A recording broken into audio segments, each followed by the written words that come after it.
वर्मा हाजिर हुआ हूं पाकिस्तान के मुद्दे को लेकर। पाकिस्तान में कब क्या हो जाए इसके बारे में तो वहां के हुक्मरान भी नहीं जानते। पहले इमरान खान को सत्ता से बेदखल कर शहबाज शरीफ माफ कीजिएगा प्रधानमंत्री बने शहबाज शरीफ, तो लगा कि फौज और खुफिया एजेंसी आईएसआई ही सब पाकिस्तान में सब कुछ है, उन्हीं के इशारे पर पाकिस्तान में एक पत्ता भी हिलता है। लेकिन सोमवार को खबर कुछ ऐसी आई कि सेना ने अपनी ही खुफिया एजेंसी आईएसआई के पूर्व chief lieutenant general Faiz Hamid को गिरफ्तार कर लिया है। आज हम इसी फैज हमीद के करतूतों पर प्रकाश डालेंगे। उनके खिलाफ कोर्ट मार्शल की कार्यवाही भी शुरू कर दी गई है। पाकिस्तान के इतिहास में पहली बार आईएसआई के किसी पूर्व चीफ के साथ इस तरह का सलूक किया जा रहा है। पाकिस्तान की सेना ने अपने पूर्व खुफिया चीफ को क्यों गिरफ्तार किया, इनकी क्या करतूत है, यह सब विस्तार से आज यहां चर्चा होगी और अनुमान लगाया जाएगा कि बांग्लादेश की तरह कहीं पाकिस्तान में भी रिफोल्ट वाली पोजीशन तो नहीं आने वाली। सिर्फ भ्रष्टाचार के आरोप में सेना ने कहा है कि आईएसआई के पूर्व चीफ को गिरफ्तार कर लिया गया है, लेकिन इस पूर्व चीफ की करतूतें कुछ ऐसी थीं जिससे एक न एक दिन ये तो होना ही था। पाकिस्तानी सेना ने तो ये कहा है कि हमीद की गिरफ्तारी का आदेश सुप्रीम कोर्ट ने दिया था।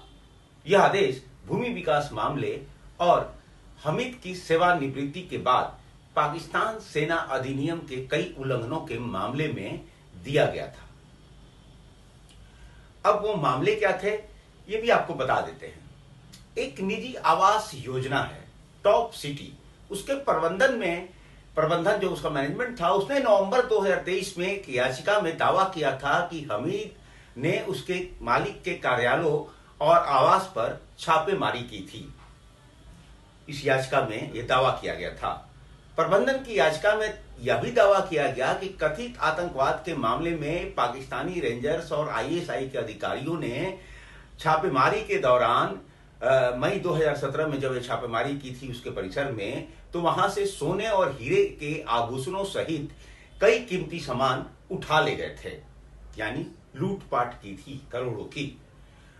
डॉन अखबार ने याचिका के हवाले बताया है कि जनरल हमीद ने बाद में याचिकाकर्ता से कहा कि वह 400 तोला सोना और नकदी को छोड़कर कुछ सामान वापस कर देंगे। जाहिर है हमीद साहब अपनी करतूत को मान चुके होंगे, तभी ये बात कही होगी।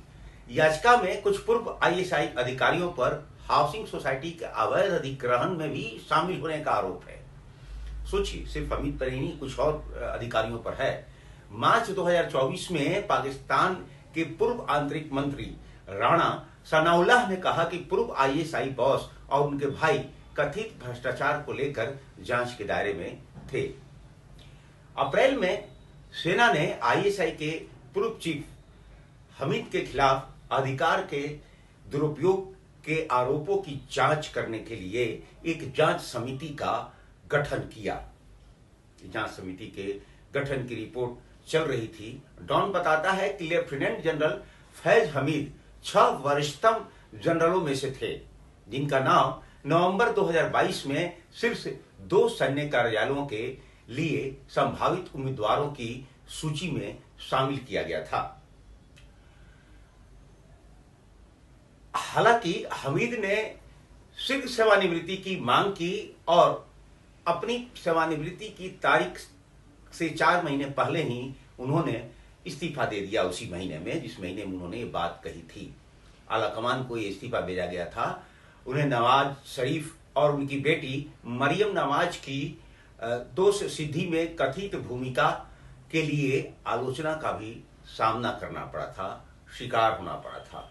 तो इतनी सारी करतूतें थी इस पूर्व आईएसआई चीफ की, हमीद साहब की, तो जाहिर है ऐसा कुछ होना था। लेकिन इसका असर पाकिस्तान की राजनीति और पाकिस्तान के सरकारी व्यवस्था पर, सिस्टम पर क्या पड़ेगा, वो भी आने वाले दिनों में देखना होगा कि कहीं बांग्लादेश की तरह पाकिस्तान में भी कुछ ऐसा वैसा ना हो जाए।